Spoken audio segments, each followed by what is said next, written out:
Hello guys, welcome to our first video. ये हमारे channel पे पहली वीडियो होने वाली है। इस वीडियो में नॉर्मल बात करेंगे, लेकिन नॉर्मल चीज़ों के बारे में नहीं। पर वीडियो शुरू करने से पहले मैं पहले ही आप लोगों को एक बार वार्न कर देता हूँ कि इस वीडियो में काफ़ी डिस्टर्बिंग और डिस्गस्टिंग चीज़ें हो सकती है। तो जो लोग दिल के थोड़े वीक हैं, कमज़ोर है, वो इस वीडियो को यहीं स्किप कर सकते हैं। क्योंकि जब मैं इस वीडियो के लिए रिसर्च कर रहा था तो मुझे ऐसे ऐसे फैक्ट्स पता चली, ऐसे ऐसी चीज़ें पता चली जिन्होंने मेरी कई रातों की नींद उड़ा दी और कई नाइटमेयर्स का सामना भी करना पड़ा। इस वीडियो में हम डिस्कस करने वाले हैं सीरियल किलर्स को। पर हम इन सीरियल किलर्स के बारे में जानते क्या है, इनको पहचाने कैसे, क्योंकि ये बिल्कुल हमारे जैसे दिखते हैं। सीरियल किलर्स कहीं भी हो सकते हैं और कोई भी हो सकते हैं। वो हमारे ऑफिस में हो सकते हैं, हमारे पड़ोस में हो सकते हैं, हमारे कॉलेज में हो सकते हैं और हमारे कलीग्स भी हो सकते हैं। वैसे मूवीज और टीवी सीरीज में हमें दिखाया जाता है कि एक सुपर स्मार्ट सीरियल किलर अपने सिग्नेचर स्टाइल में लोगों को मार रहा है और डेड बॉडीज के साथ एक क्लू छोड़ के जा रहा है। और इन सीरियल किलर्स के पास एक स्पेसिफिक रीजन जरूर होता है अपने सारे मर्डर को जस्टिफाई करने का। पर क्या ये सच में सही है? ऐसी क्या चीज है जो इन लोगों को सीरियल किलर बनाती है? ऐसा क्या होता है कि एक दिन अचानक एक सुबह एक इंसान उठता है और सोचता है कि आज मैं खून करूंगा? वैसे FBI के अकॉर्डिंग अगर आपने 2 या 2 से ज्यादा मर्डर करे अलग अलग इवेंट्स में तो आप सीरियल किलर है। सीरियल किलर लोगों को क्यों मारते हैं, इसके अलग अलग रीजंस हो सकते हैं। पर सीरियल किलर्स को अपने विक्टिम्स को सफर करते हुए देखने में बहुत मजा आता है। वो अपने विक्टिम के मौत के प्रोसेस को एंजॉय करते हैं, वो अपने विक्टिम की सफरिंग को एंजॉय करते हैं। और यही सारी चीजें इन किलर्स को इतना ज्यादा खतरनाक बनाती है। अब तक मैंने जितना भी स्टडी किया है, जितना भी रिसर्च किया है इस वीडियो के लिए, ज्यादातर सीरियल किलर में मैंने 3 चीजों को कॉमन पाया है। पहला सेक्सुअल असॉल्ट, दूसरा नेक्रोफिलिया यानी डेड बॉडीज के साथ सेक्स करना, एंड थर्ड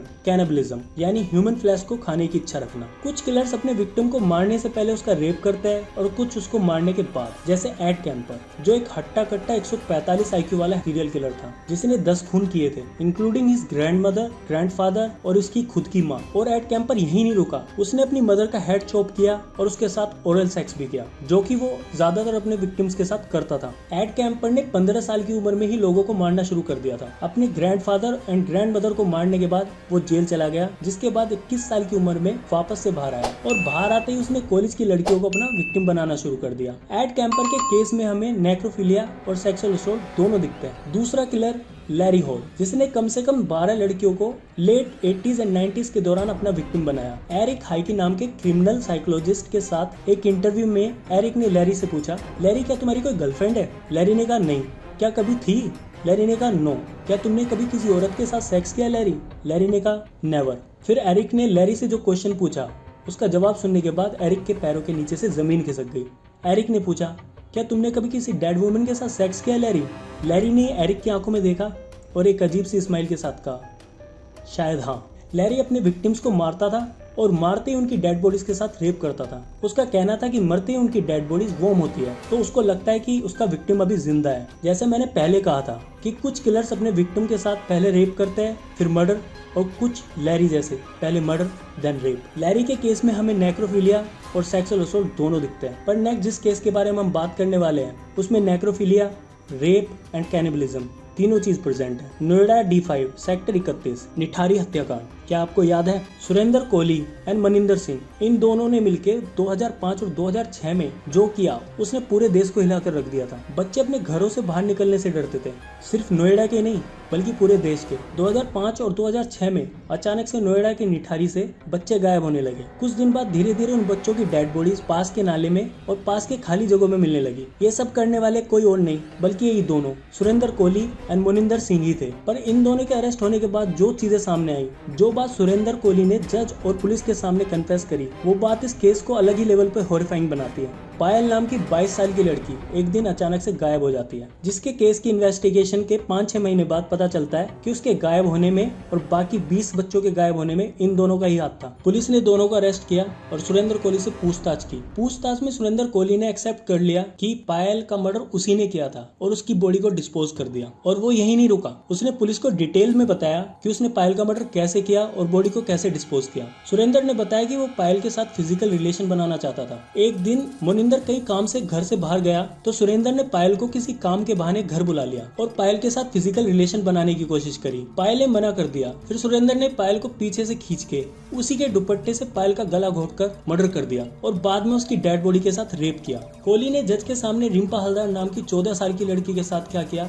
वो भी एक्सेप्ट किया। सुरेंद्र कोहली ने जज के सामने कन्फेस किया कि उसने रिम्पा हलदार की डेड बॉडी के साथ सेक्स करने की कोशिश करी और जब वो असफल रहा तो डेड बॉडी को बाथरूम में ले जाकर काट कर उसके प्राइवेट पार्ट्स को किचन में पकाकर खाया और जो पार्ट बच गए उसको डिस्पोज कर दिया। तो मैंने उसी टाइम तुरंत काट करके और इसका मैंने बाजू और ये सीने का एक पीस भी खाया था।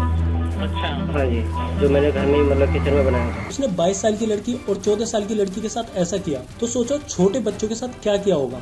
सोचने से पहले ही रूह कांप जाती है। इन सीरियल किलर्स में लोगों को मारने का जो दूसरा रीजन मिलता है वो मिलता है पैसा और पावर। कुछ किलर्स का मोटिव होता है सेक्स तो कुछ का होता है पैसा और पावर। जैसे कि अमेरिका का पहला नॉन सीरियल किलर हरमन मगट 1886 में हरमन शिकागो आया और एक फार्मासिस्ट बन गया और अपना नाम बदलकर डॉक्टर के होम्स रख लिया। वो अपने विक्टिम्स को मारकर उनकी चीजें चुरा लेता था और उनकी डेड बॉडीज के कई टुकड़े करके आसपास के एरिया में फेंक दिया करता था। ऐसा ही एक सिमिलर सीरियल किलर इंडिया में भी मिलता है जिसका नाम है राजा कुलंदर। इस सीरियल किलर पर नेटफ्लिक्स पर एक डेडिकेटेड डॉक्यूमेंट्री भी है जिसका नाम है Indian predator diary of serial killer. Raja Kolander ने समाज में अपनी पावर को बनाने के लिए खुद को एक किंग की तरह रिप्रेजेंट करने के लिए 15 लोगों का मर्डर किया था। राजा कुलंदर अपने विक्टिम्स की गर्दन काटकर अलग फेंकता था और बॉडी अलग। राजा कुलंदर के पीछे एक कहानी भी है कि उसने अपने कई विक्टिम्स के ब्रेन को बॉईल करके उसका सूप बनाकर भी पिया था, जिस बात से राजा कुलंदर इनकार करता है। अगला रीजन जो इन सीरियल किलर्स में दिखाई देता है वो दिखाई देता है मेंटल इलनेस या फिर साइकोलॉजिकल डिसऑर्डर। शुरू में दिखने वाले आम से सोसाइटी के मेंबर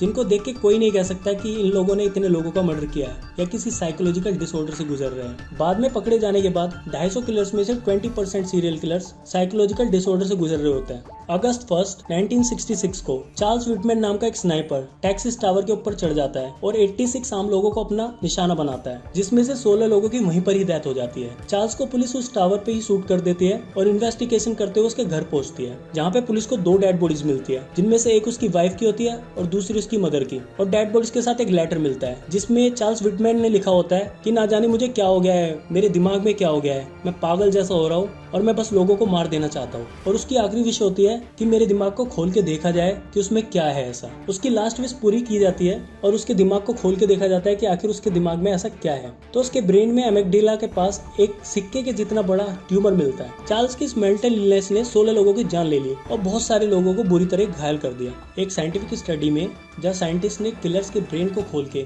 उनकी स्टडी करी ताकि देखा जा सके कि नॉर्मल ह्यूमंस और इन सीरियल किलर्स के दिमाग में क्या डिफरेंस है। तो कुछ स्टडीज में रिसर्चर्स को ह्यूमन जैसे दिखने वाले जानवर यानी सीरियल किलर्स का ब्रेन नॉर्मल ह्यूमंस के ब्रेन से थोड़ा सा डिफरेंट मिला।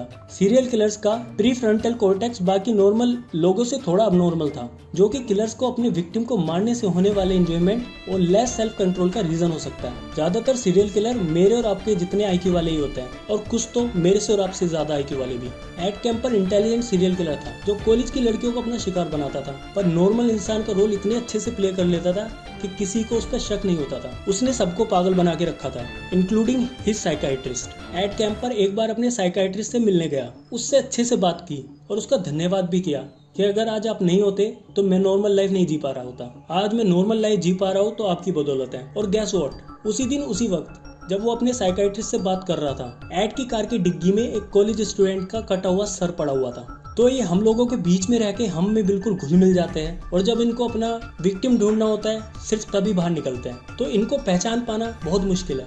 जैसे कि बीटी के किलर जिसने 10 साल तक पुलिस और कानून का मजाक बनाया, वो एक शादीशुदा इंसान था जिसके 2 बच्चे भी थे और साथ ही एक लोकल चर्च का रिस्पेक्टेड मेंबर भी था।